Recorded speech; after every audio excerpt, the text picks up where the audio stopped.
Pois é, essa é uma das características do excesso de pessoas, né? Tem gente com fobia de massa, de grupo, não consegue sair na rua quando há um povo muito grande, porque há uma sensação de perda de identidade. E essa menina, no momento que ela viu assim, então tem 7 bilhões iguais a mim, eu acho que foi um choque no narcisismo pessoal. Eu, como indivíduo, absolutamente sou uma inutilidade, supérflua total, não valho uma pataca furada. Que momento, né? Mas olha aqui, Diz, que momento. Que momento. Aqui uma amiga diz o seguinte: Bea, pergunta ao Dr. Maia por que eu não consigo ir em locais abertos e com muitas pessoas. Até bem pouco tempo atrás, eu conseguia ir num supermercado. Tudo bem, não gostava muito, mas ia. Mas ultimamente eu tenho que ir acompanhada, fazer a compra e sair praticamente correndo, pois exatamente as pessoas me assustam. São muitas pessoas, é muita gente. E daí eu fico cada vez mais em casa. Já fiz tratamento para problemas mentais, mas eu não sou louca, Beatriz. Me ajuda. Não são as chamadas linhas das fobias, né? A agarofobia é uma fobia de lugares vazios, grandes, assim. E cada fobia dessas tem um nome no diagnóstico das doenças mentais, mas é mais um diagnóstico assim para dizer que o que eu estou sentindo é ansiedades ligadas a esses movimentos ou esses lugares que ela fala. Ora, isso é uma neurose, não tem nada de loucura, ela está bem em todos os outros aspectos, mas é um lugar, foco, aonde a ansiedade dela cresce a tal ponto que ela sofre essa invasão que parece que vem de fora, mas deve desencadear algo interno dela, que numa terapia deveria ser investigado em mais detalhe. Mas enquanto isso não acontece, se usa medicações ansiolíticas assim de uso imediato que tira na hora esse tipo de ansiedade excessiva. Eu me lembro de um paciente meu que teve uma sensação de fóbica na rua, ele vinha vindo e Maia, eu tive que me agarrar no poste, eu fiquei abraçado num poste, todo mundo me olhando, esse cara é louco. Mas o poste era a sensação de segurança que eu precisava, senão eu ia ter eu acho que um colapso. Eu preciso da segurança de alguém, da mão amiga, de andar com alguém. Aí eu me sinto bem. Essa é uma característica arcaica infantil.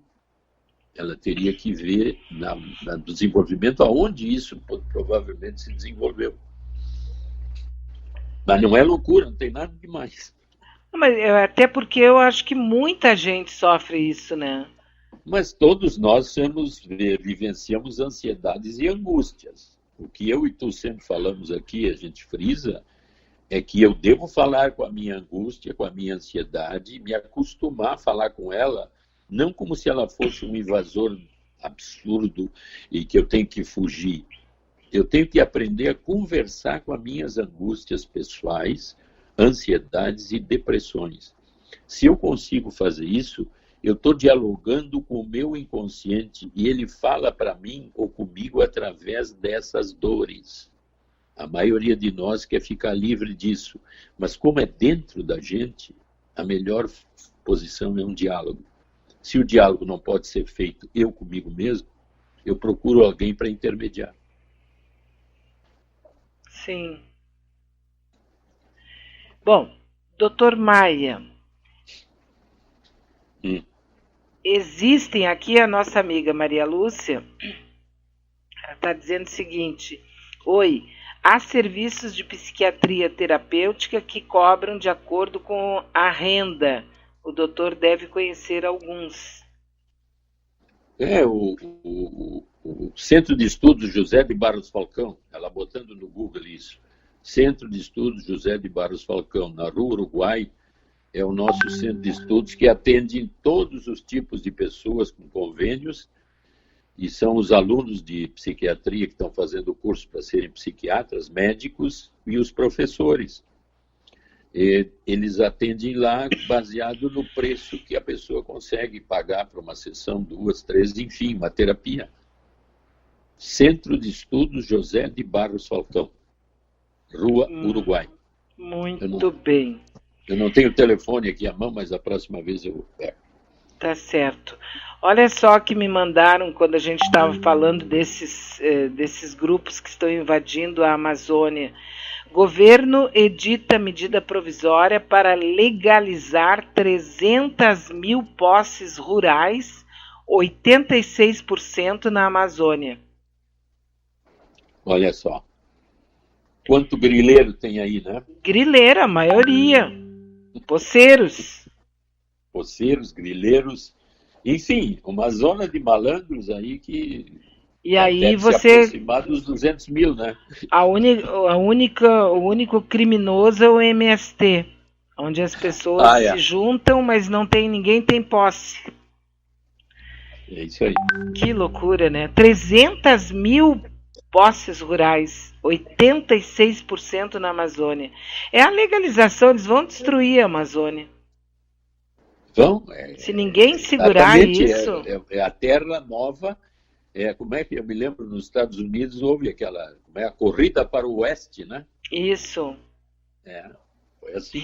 E é bem mesmo, porque é com choro e com tiro e com morte, com assassinato e matando índio, né? Eu sei, né, na época, matando índio. Tu viu que parece que o bisão americano parece que tinha 30 milhões de cabeças. Hoje parece que só tem em parques. Eles matavam por esporte, as manadas de bisão. Que loucura, né? Bom, nós temos aqui também uma amiga que diz o seguinte: já sei de muita gente que tem o que eu tenho, mas como vocês estão tratando desse tipo de assunto, vou aproveitar. Posso? Claro que pode. Claro. Eu tenho hábitos sistemáticos. Lavo as mãos 300 vezes por dia. Sempre acho que as minhas mãos estão sujas. A porta eu já estou me controlando. Eu vou ver se fechei mesmo.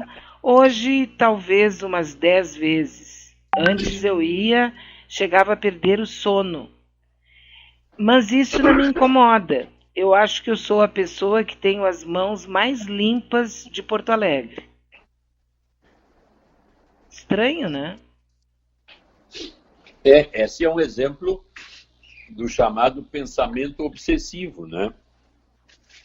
Ou a gente também chama de pensamento acelerado. Eu penso na frente da conduta, quer dizer, eu tô pensando que... É interessante isso, porque quando eu vou fechar a porta, o pensamento é tão acelerado que eu antecipo que eu não fechei. É como se então o pensamento não me deixasse registrar na memória que eu já fiz aquilo. Então, como ele é acelerado na frente, eu estou sempre pensando, quando termino de fechar a porta ou de lavar as mãos, que eu não lavei o suficiente. Quando isso passa de certo limite, atrapalha completamente a minha vida. Eu vou ficando limitado, eu vou ficando com dificuldades cada vez maior. É uma forma também de busca de terapia, de perceber por que eu lido com esse tipo, por que eu tenho esse tipo de pensamento acelerado que me impede de registrar na memória o que eu já fiz. Além da terapia, tem medicações também que se usa que tem uma ação no pensamento. Não é para depressão isso. Esse tipo de medicação desacelera o pensamento e aí eu posso perceber que eu fiz aquilo. Tu vê que coisa interessante, né? Um pensamento tão acelerado que ele se antecipa ao ato e o ato não fica na memória. É como se a pessoa tivesse uma espécie de Alzheimer, assim, não? É uma falha de memória repetida porque a aceleração do pensamento está na... Porque tu vê, se eu e tu formos ali na porta, o nosso pensamento é, vamos fechar a porta. E aí eu atento, dobro, fecho, trinco, pego a chave e fecho. E registro nitidamente aquilo que eu fiz. Nesse momento eu saio tranquilo. Agora, se eu não conseguir registrar esse ato, o que acontece? Eu tenho que repetir. E o contrário, a pessoa que é super distraída. Bom, aí esse é o descansado. Esse sai e deixa a porta aberta. Porque tem, né? Eu conheço uma pessoa que é mega distraída. Não, que não sabe, mas onde é que eu tô com a cabeça, né? Sim.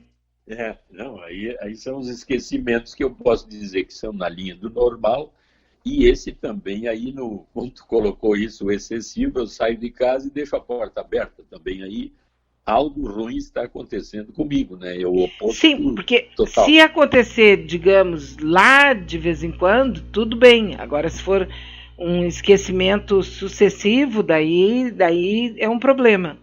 Aí passa a ser um problema, porque é por isso que a gente sempre frisa que a autopercepção é muito importante. Porque, tu vê, agora nós estamos conscientizando aqui agora e pontualmente uma conduta para ser registrada na memória e nos deixar satisfeito com o que a gente fez. Essa autopercepção focal, a maioria das vezes a gente está meio distraído e não faz, né? Sim.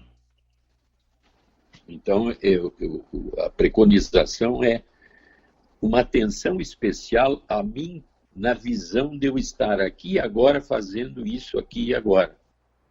E esse contexto assim tão importante de eu ser eu, a vida, né, que nós temos, aí eu sempre levanto aquela hipótese que eu e tu estarmos aqui é uma possibilidade em 1 trilhão. Então, a nossa vida deve ser muito importante ser vivida aqui e agora nesse momento. E dar para ela, então, o significado mais denso possível hoje. Eu estou vivo. Tenho problemas, mas estou vivo e quero entender o sentido da vida. E não ficar chocado com uma menina aquela, né, que são 7 bilhões, querida. Ai, meu Deus, eu acho que eu vou morrer, não valho nada. Sim. Porque é muita coisa se tu parar para pensar mesmo, né? Bah. Não vai eu, agora entrei em surto. Pensando. Olha só, a nossa amiga Vera está nos mandando uma mensagem de voz. Vamos ouvi-la. Oi, bom dia. Bom dia, Beatriz. Bom dia, doutor Maia. Eu sempre fiquei pensando, sou a Vera Pereira, eu sempre fiquei pensando porque a minha reação quando há 3 anos atrás, eu perdi meu marido. E eu passei por fases muito ruins tive pânico também, desespero, angústia, tudo de ruim, né? Mas eu achei interessante, agora eu acho interessante, eu começo a me lembrar de certas fases que eu passei. Eu sempre dirigi, e cada vez que eu pegava o carro, eu me sentia insegura. Parecia que eu tinha desaprendido a dirigir. Eu ficava com medo de tudo. Eu me sentia muito mal em ter que entrar em algum lugar público, uma loja ou supermercado. Eu me sentia mal, eu queria abrir um buraco e me enterrar. Eu passei por fases muito, muito sérias assim, de angústia, de desespero, até que comecei a ser medicada, né? Comecei a tomar fluoxetina, daí comecei a melhorar. Mas agora vocês estavam falando e eu lembrei dessas fases horríveis que eu passei. É normal, eu ainda tenho muita, eu não sei, não, às vezes muita angústia, muito assim, mas eu tenho a impressão que é na alma, sabe? É uma coisa diferente, assim, é uma coisa muito profunda. Parece que isso não cura nunca. E agora vocês estão falando assim, eu estava me lembrando dessas fases terríveis que eu passei. Bom dia para vocês. Bom dia. Bom dia.